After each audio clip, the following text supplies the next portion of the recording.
नमस्कार दोस्तों, मेरा नाम है विमल सिंह। बालाजी स्टडी अड्डा में आप सभी का स्वागत है। बीपीएससी टीआरई 3 काउंसलिंग को लेकर के इससे पहले वाले वीडियो में हमने बात किया था कटिहार जिले को लेकर के, जहां पर कई लोग कंफ्यूज भी दिखे थे कि आखिर क्या सभी का डॉक्यूमेंट वेरिफिकेशन कटिहार में ही हो जाएगा, क्या बीपीएससी टीआरई 3 का वो शिक्षा विभाग वाला नोटिफिकेशन है, क्या वो एससी एसटी वेलफेयर डिपार्टमेंट का है। कुछ इस तरीके के सवाल थे जो बिना वीडियो देखे आप लोग कमेंट में कर देते हैं। अगर आप उस वीडियो को देखेंगे तो वीडियो की पहली स्टार्टिंग ही हुई थी, वहां पर शिक्षा विभाग जो है वो लिखा हुआ था। तो एससी एसटी वेलफेयर डिपार्टमेंट का कोई सवाल ही नहीं उठता। अगर एससी एसटी वेलफेयर डिपार्टमेंट का नोटिस होता तो मैं स्टार्टिंग में ही बता देता। इसके साथ साथ जो क्वेश्चन आ रहा था कि भैया क्या सभी का ही जो डॉक्यूमेंट वेरिफिकेशन है वो कटिहार में होगा, तो मैंने स्टार्टिंग वीडियो को शुरुआत करने से पहले ही बता दिया था कि जिस प्रकार से कटिहार से नोटिफिकेशन जारी हुआ है, ऐसे ही धीरे धीरे अन्य जिलों से भी नोटिफिकेशन जारी होगा। और यहाँ पर जो जारी नोटिफिकेशन जिलों से हो रहे हैं वो अपने जिले स्तर से तैयारियां कर रहे हैं कि उस जिले में किस स्थान पर आपका डॉक्यूमेंट वेरिफिकेशन का काम होगा, उसको लेकर के कौन कौन नियुक्त किए जाएंगे, किन तिथियों में होगा, और इन सारी चीज़ों को लेकर के ही जिलोवार नोटिस जारी हो रहे हैं। तो आपका सवाल ये होगा कि फिर मुझे कैसे पता चलेगा कि मेरा डॉक्यूमेंट वेरिफिकेशन कहाँ है। तो उसको लेकर के कई बार मैं आपको बता चुका हूँ कि बीपीएससी की ऑफिशियल वेबसाइट पर एक पीडीएफ जारी की जाएगी, जिसमें आपका नाम, आपके सामने आपका रोल नंबर और उसके साथ साथ आपको कौन सा जिला आवंटित हुआ है वो आपको सामने देखने को मिलेगा। उस डॉक्यूमेंट वेरिफिकेशन के लिए उस जिले में आपको जाना पड़ेगा।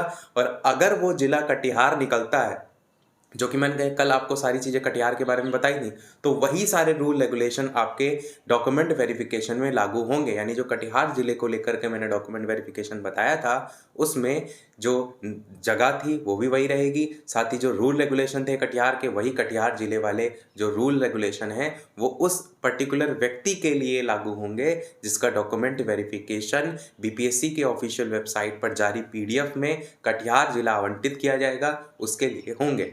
बहुत ही सिंपल सी बात थी। कई लोग कंफ्यूज कमेंट में दिख रहे थे, इसीलिए चीज़ मैंने आपको क्लियर कर दी। फिर भी यदि कोई प्रश्न हो तो आप कमेंट में पूछिए, मैं 1000 बार बताऊंगा। और अब एक और जिले से नोटिफिकेशन निकल के आया है, जो कि है आपका कार्यालय जिला शिक्षा पदाधिकारी समस्तीपुर। समस्तीपुर के लेकर के जो प्रधान शिक्षक हैं, साथ ही साथ प्रधान शिक्षक के अलावा टीआरई 3 है और सक्षमता परीक्षाएं, इन सभी की तारीखों को लेकर, कहाँ कहाँ काउंसलिंग होगी उसको लेकर, कब होगी, क्या कौन कौन लोग आवंटित किए गए हैं, क्या उनका हेल्पलाइन नंबर होगा, ये जिले स्तर से तैयारियां हो रही हैं, वो यहाँ पर जारी हुई है। तो ये नोटिफिकेशन कार्यालय जिला शिक्षा पदाधिकारी समस्तीपुर से निकल करके आया है, जिसमें अपर मुख्य सचिव शिक्षा विभाग बिहार पटना के पत्रांक संख्या दिनांक 29/11/2024 के द्वारा सूचित किया गया है कि बिहार लोक सेवा आयोग से प्राथमिक विद्यालय के प्रधान शिक्षक पद के लिए टीआरई 3 के तहत 1 से 5, 6 से 8, 9 से 10, 11 से 12 के विद्यालय अध्यापक के लिए भर्तियों की काउंसलिंग के लिए निर्देश प्राप्त हुए हैं। तो जो निर्देश दिए गए थे ना, उसी के परिप्रेक्ष्य में ही ये आपका नोटिफिकेशन जारी किया गया है।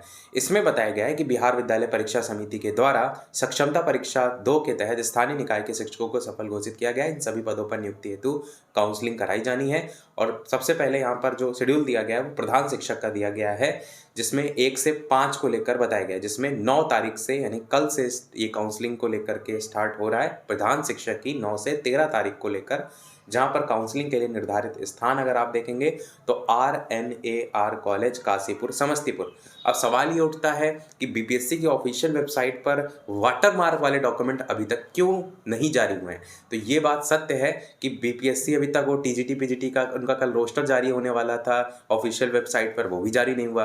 रिजल्ट इतने टाइम से जारी होने वाला है, वो भी नहीं जारी हुआ। तो ये संभावनाएं बन सकती हैं कि इन तिथियों को आगे बढ़ाया जाए, परंतु जो अभी तक तारीख है वो यही है। जब तक ऑफिशियल कोई घोषणा नहीं हो जाती, कर सकते हैं डेट है वो अभी तक अलग से जारी नहीं हुई है। तो अभी तक यही डेट चल रही है। इसमें RNAR कॉलेज काशीपुर समस्तीपुर को लेकर प्रधान शिक्षक की काउंसलिंग देखने को मिलेगी। इसी प्रकार प्रधान शिक्षक 1 से 5 तक की काउंसलिंग में उपस्थित हेतु जो निम्न रूप से टेबलवार जो पदाधिकारी हैं उनको भी यहाँ पर नियुक्त किया गया है, जिसमें Shiv Kumar data entry operator करके हैं और सत्यापन कार्य के लिए प्रतिनियुक्ति पर्यवेक्षक का नाम, नोडल पर्यवेक्षक का नाम, ये प्रधान शिक्षक के लिए। इसी प्रकार प्रधान शिक्षक 1 से 5 की जो काउंसलिंग है उसमें बायोमेट्रिक या आधार वेरिफिकेशन के लिए किसको नियुक्त किया गया है उसको लेकर के अलग से नाम आपको यहाँ पर देखने को मिलेगा कि डाटा एंट्री ऑपरेटर जो प्रतिनियुक्त है उनका नाम, सत्यापन कार्य के लिए प्रतिनियुक्त पर्यवेक्षक का नाम, नोडल पर्यवेक्षक का नाम। इसी प्रकार प्रधान शिक्षक 1 से 5 तक की काउंसलिंग में जो निर्धारित स्लॉट है उसके अनुसार उपस्थित जो शिक्षक हैं उनकी काउंसलिंग की प्रक्रिया के लिए जो पदाधिकारी हैं, कर्मी हैं, उनको नियुक्त किया गया है। तो यहाँ पर ध्यान दीजिएगा, जो प्रधान शिक्षक है उनको लेकर के 3 प्रकार के जो अधिकारी हैं या कह सकते हैं पदाधिकारी हैं उनको नियुक्त किया गया। पहला टाइप कौन सा है, जहाँ पर काउंसलिंग में उपस्थिति दर्ज की, कितने लोग आए कितने नहीं, उसको दर्ज करेंगे। दूसरा बायोमेट्रिक या आधार वेरिफिकेशन उसको, और तीसरा जो स्लॉट दिया जाएगा, आपको ध्यान होगा 5 स्लॉट दिए गए थे, तो उस स्लॉट के अनुसार जो उपस्थित शिक्षक हैं उनकी काउंसलिंग की जो प्रक्रिया कंप्लीट कराएंगे उसको लेकर के 5 नाम यहाँ पर दिए गए हैं, जिसमें जो डाटा एंट्री ऑपरेटर प्रतिनियुक्त उनके सभी के नाम, सत्यापन कार्य के लिए जो पर्यवेक्षक हैं उनके नाम और नोडल पर्यवेक्षक के नाम इस तरीके से देखने को मिलेंगे। अब बिहार लोक सेवा आयोग के द्वारा टीआरई 3 के तहत 1 से 5, अब यहाँ से टीआरई 3 की बात हो रही है, शिक्षा विभाग की बात हो रही है। कुछ लोग, मैंने स्टार्टिंग में बता दिया कि SC ST वेलफेयर वाली बात ही नहीं हो रही, वो तो एक नोटिफिकेशन में जारी हुआ था, वो समाप्त हो गया। ये सब शिक्षा विभाग वाला ही जो है वो तैयारियां हैं। तो ये अब आपकी बात हो रही है टीआरई 3 को लेकर 1 से 5, 6 से 8, 9 से 10, 11 से 12। अब किसी का कमेंट आया था, भैया 9 से 10, 11 से 12 का तो रिजल्ट ही नहीं आया, तो काउंसलिंग कहाँ से हो जाएगी। ये बात सच है, रिजल्ट नहीं आया, परंतु आपको ध्यान होगा जब शेड्यूल जारी हुआ था वहां पर लिखा था कि शीघ्र जारी हो जाएगा। बाकी तिथि यही रखी जाएगी 16 से 20 तारीख के बीच में। बाकी अगर मान लीजिए रिजल्ट में देरी होती है तो ये तिथियों को आगे बढ़ा दिया जाता है। आगे ये इसमें लिखा गया है कि 11 से 12 के साथ साथ जो सक्षमता परीक्षा है उसका भी स्थानीय निकाय के उत्तीर्ण शिक्षकों की काउंसलिंग को लेकर के समय सारणी और स्थान निर्धारित किया जाता है। समय सारणी पहले बता दी गई थी, समय सारणी का जिक्र यहाँ भी किया गया, परंतु ये बताया गया है कि अगर समस्तीपुर आपको जिला आवंटित होता है तो फिर आपको कहाँ पर जाना पड़ेगा। तो विद्यालय अध्यापक टीआरई 3 1 से 5, 6 से 8, 9 से 10, 11 से 12, 16 तारीख से 20 तारीख के बीच में +2 तिरहुत एकेडमी काशीपुर के पुराना भवन समस्तीपुर, ये काउंसलिंग हेतु निर्धारित स्थान है। अब आपको समझ में आया। देखिए यहाँ पर DRCC वगैरह नहीं लिखा गया है, तो आपको कैसे पता चलेगा कहाँ जाना है, तो ये जिले स्तर से जारी हो रहा है तभी तो आपको पता चलेगा। इसी प्रकार सक्षमता परीक्षा 2 के स्थानीय निकाय के उत्तीर्ण शिक्षक शिक्षिका के लेकर के 23/12/2024 से 31/12/2024 तक काउंसलिंग के लिए निर्धारित थी। और यहाँ पर काउंसलिंग के लिए जो निर्धारित स्थान है उसमें +2 तिरहुत एकेडमी काशीपुर के पुराना भवन समस्तीपुर। अब टीआरई 3 के साथ साथ सक्षमता परीक्षा को लेकर के जो टेबलवार पदाधिकारी हैं उनकी भी नियुक्ति की गई है, जिसमें नाम यहाँ पर दिए गए हैं प्रतिनियुक्त डाटा एंट्री ऑपरेटर के, सत्यापन कार्य के लिए प्रतिनियुक्ति पर्यवेक्षक के नाम और नोडल पर्यवेक्षक के नाम। इसमें देखेंगे तो जो डाटा है वो लगभग कितने लोगों का दिया गया है, 15 लोगों का जो है वो दिया गया है। तो ये सभी आपको वहाँ पर डॉक्यूमेंट वेरिफिकेशन, काउंसलिंग, बायोमेट्रिक ये सब करते हुए देखने को मिलेंगे।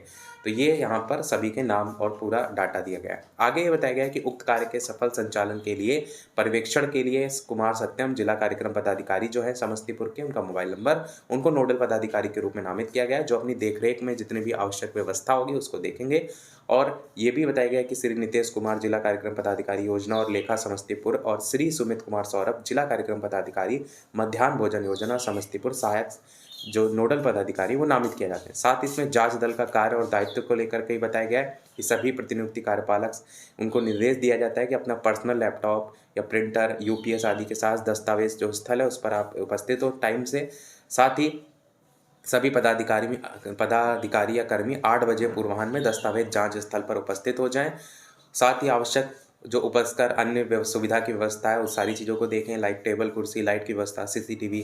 अच्छा, आप देख रहे हैं ये जो नोटिफिकेशन में बात किया गया ना जांच दल का कार्य और दायित्व, ये बाकी नोटिफिकेशन में नहीं है। तो यही मैंने कहा था कि जो हर जिले से जारी होगा कुछ ना कुछ उसमें नया देखने को मिलेगा, ऐसा नहीं कि सारी चीज़ें एक ही जैसे हैं।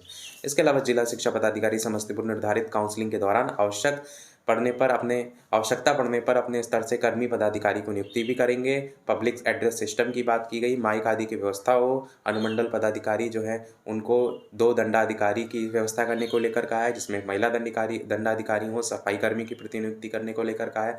जांच स्थल के प्रवेश द्वार पर 2 काउंटर के निर्माण को लेकर के कहा है। जिला शिक्षा पदाधिकारी समस्तीपुर के द्वारा आवश्यक जानकारी प्रदर्शित करने के लिए जांच स्थल पर जो बैनर वगैरह है साइनेज, फ्लैग्स, ये सारी चीज़ें व्यवस्था करने को लेकर के आया है। साथ ही ये भी लिखा है कि समस्तीपुर कक्ष हॉल के बाहर टेबल संख्या और सत्यापन किए जाने वाले विषय का सूचना पट्ट बोल्ड अक्षरों में भी लगवाना सुनिश्चित करें, ताकि जांच टीम और अभ्यर्थियों को किसी तरीके के कठिनाई का सामना ना करना पड़े।